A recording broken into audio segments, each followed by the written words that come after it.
안녕하세요 여러분, 서범입니다.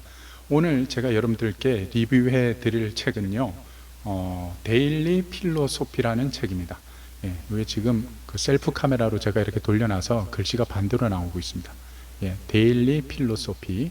이 책의 저자는 라이언 홀리데이라는 사람입니다.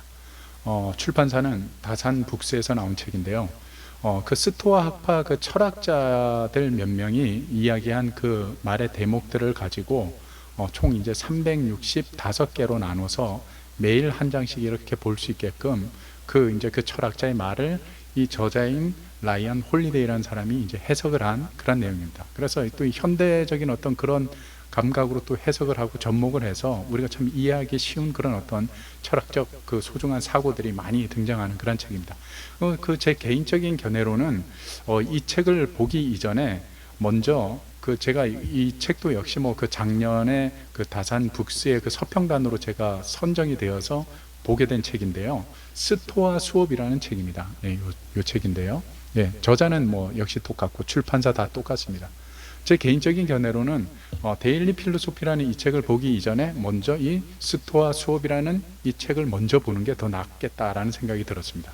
왜냐하면 이 스토아 수업이라는 이 책에는 이제 저자가 그 스토아 학파 철학자들의 어떤 그 삶, 또 그들의 어떤 그 심적인 어떤 그런 부분까지도 아주 자세하게 잘 풀어놔서 이 스토아 학파 철학자들을 어느 정도 이해하고 알고, 그리고 이제 데일리 필로소피라는 이 책을 이제 집어들고 그 철학자들이 한 말을 음미해 보면 이게 좀 더 이렇게 피부에 와닿는 느낌이 있습니다. 제 개인적인 그 경험으로는 그 스토아학파 철학자 중에 저는 이 두 철학자의 완전 팬이 됐는데요. 그 에픽테토스라는 철학자와 마르쿠스 아우렐리우스라는 철학자, 이 두 사람의 제가 완전히 팬이 되었어요. 이 에픽테토스라는 사람은 어떤 사람이었냐면 30년 동안 노예 생활을 했던 사람입니다. 그 당시 여러분, 노예라는 그 삶이 얼마나 그 비천한 삶이었겠습니까? 뭐 자신의 그 생사 또 앞길도 막막한 그런 상황이었는데, 어떻게 보면 30년을 노예 생활을 하고 또 뭐 어떤 그 내용에 보면 그 주인한테 너무 학대를 당해서 이 에픽테토스는 다리를 저는 또 장애까지 입었다고 합니다. 그랬던 사람이 나중에 스토아 학파에서 유명한 철학자가 되는 겁니다. 그래서 많은 사람들로부터 존중받고 가르침을 주는 그런 철학자가 되어졌죠. 근데 더욱 놀라운 사실은 나중에 이제 마르쿠스 아우렐리우스라는 그 철학자가, 스토아 학파 철학자가 또 탄생이 되어지는데, 이 사람은 직업이 뭐냐면 그 당시 로마의 그 황제들 가운데 정말로 훌륭하게 인정받았던 황제 중에 하나였습니다. 그러니까 한 사람은 노예 출신, 한 사람은 황제. 이거 완전 극과 극인 거죠. 더욱 놀라운 사실은 이 황제였던 마르쿠스 아우렐리우스라는 이 철학자가 자기 어떤 스승으로 삼고 많이 이렇게 배움을 연구했던 그 철학자가 누구였냐면 바로 에픽테토스였다라는 겁니다. 그러니까 황제가 노예의, 어떻게 보면 노예 출신인 사람의 그 가르침을 받았다는 것, 이 출발부터가 뭔가 아주 참 쇼킹했던 그런 내용이었습니다. 그래서 저는 그 두 철학자에 대해서 완전 팬이 됐는데요. 그 철학자들의 어떤 그 삶을 대충 이제 알고 이 데일리 필로소피라는 이 책을 이제 나중에 보게 됐는데, 이게 또 피부에 와닿더라고요. 아, 에픽테토스가 이때 한 말이 이거였구나. 아, 에픽테토스는 이런 삶을 살았던 사람인데 이란 말이 더 이렇게 와닿는구나 라는 그런 느낌을 더 받게 되었습니다. 스토아 학파는 기원전 3세기경에 이 제논이라는 사람에 의해서 이제 창시된 그러한 철학 학파였습니다. 이 제논이라는 사람은 엄청난 부자였다고 합니다. 엄청난 부자였는데 이제 그 자신의 그 배가 난파를 당해서 막대한 재산을 잃어버리게 되어졌죠. 재산이 다 날아갔으니까 얼마나 사람이 불행했겠습니까? 그 불행을 겪는 와중에 이 불행을 다스리는 방법이 뭘까? 이것을 이제 연구하다가 나온 철학이 바로 스토아 그 철학이었다라는 겁니다. 그래서 이 스토아라는 이름은 그리스어로 이제 기둥이라는 뜻이라는 겁니다. 그래서 이 제논이라는 창시자가 제자들을 기둥에서 이제 가르쳤다. 그래서 이 스토아 학파라는 그 이름이 탄생되어지게 되었다라고 이야기를 하고 있습니다. 그리고 이제 여기 책에 보면 데일리 필로소피 이 책에 보면 제가 조금 감명 깊게 봤던 내용은 에픽테토스가 이런 말을 했습니다. 자유는 우리 마음속에 욕망을 가득 채움으로써 확보되는 것이 아니라네. 욕망을 제거할 때에야 얻을 수 있는 것이지 라는 이런 말을 했다는 겁니다. 그러니까 노예로 삶을 살았던 사람이 자유를 이야기를 하고 있습니다. 예. 그런데 이 저자인 라이언 홀리데이는 이 에픽테투스의 말을 어떻게 해석을 하냐면 이렇게 해석을 합니다. 풍족함에 이르는 방법에는 두 가지가 있다. 당신이 원하는 모든 것을 다 갖거나 이미 당신이 가진 것에 만족하는 것이다. 어느 것이 지금 가장 손쉽게 충족할 수 있는 방법일까? 우리가 걸어야 할 길은 자유를 얻는 길이다.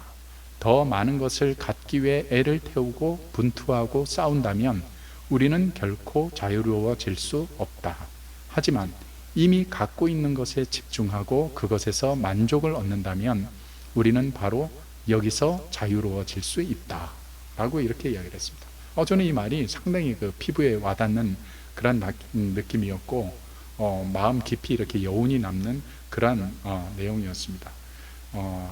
있는 것에 만족할 줄 알고 또 있는 것을 즐길 줄 아는 것, 이 삶이 참 아주 중요한 그런 삶이다라고 교훈적으로 이야기를 해주고 있죠. 그리고 또 한 대목 가운데 제가 또 감명 깊게 봤던 그 대목 중에 하나는 품성으로 내가 누구인지를 말하라 라는 그런 이제 그 대목의 이야기였습니다. 여기에 보면 이제 승려는 승려복을 입고 또 그 카톨릭 사제들은 로만 칼라가 그 달려있는 그 신부복을 입죠. 그래서 승려복을 입으면 저 사람은 승려다, 또 신부복을 입으면 저 사람은 신부다, 이렇게 우리가 구별을 했는데 당시 그 스토아 철학자들은 어떤 그 특별한 그 법복이 없었다라는 거예요. 그래서 이들을 규정할 수 있는 일관된 어떤 양식도 없었다라는 겁니다. 그래서 보이는 외양으로는 이 사람이 스토아파 철학자인지 아닌지를 절대 구별할 수가 없었다라는 겁니다. 그런데 놀랍게도 이 사람이 스토아 철학자다 아니다를 구별하는 유일한 방법이 딱 한 가지가 있었다라고 합니다. 그것이 바로 뭐냐면 스토아파 철학자인지를 알아보는 유일한 방법은 바로 품성이었다라는 거예요. 참 이 말이 너무 아주 깊게 저한테는 여운이 오더라고요. 겉으로 저 사람이 스토아 철학자인지 아닌지 구별은 못하지만 구별할 수 있는 방법은 딱 하나였다라는 거예요. 대화를 나눠보거나 그 사람의 어떤 언행이나 이런 것들을 봤을 때 나타나는 품성을 딱 보고 이 사람은 스토아 철학자다, 이렇게 이제 인정을 했다라는 거죠. 그 참 보면서 많이 이렇게 그 교훈적인 그런 어떤 내용도 많고 우리 그 삶에 살아가는 데 있어서 지혜를 주는 그런 내용들도 많이 있었습니다. 또 마지막으로 하나만 더 소개를 해드리면 역경이 드러내는 것이라는 그 편에서 이런 이야기가 나옵니다. 미국의 어떤 증권회사의 CEO였던 어떤 한 사람이 이제 직원을 뽑는데 면접을, 그러니까 한 달에도 수백 명, 그 매년 수백 명 이상을 그 직원을 뽑는 거죠. 그러다 보니까 이제 면접으로 그걸 다 뽑는데 어떤 사람이 질문을 한 거예요. 도대체 그렇게 많은 그 직원들을 채용을 하는데 면접으로 그렇게 실패하지 않고 그렇게 좋은 그 직원을 채용하는 그 비밀이 있냐? 면접 보는 그 방법이 뭐냐, 도대체 사람을 구별해내는 방법이 뭐냐, 이렇게 물었습니다. 그랬더니 그 CEO가 이렇게 이야기를 합니다. 나는 최종 면접을 보는 이제 그 후보자를 마지막으로 이제 결정을 할 때 식사 자리에 초대를 한다라고 이야기를 합니다. 그래서 일부러 그 서빙 보는 사람한테는 이야기를 한다는 겁니다.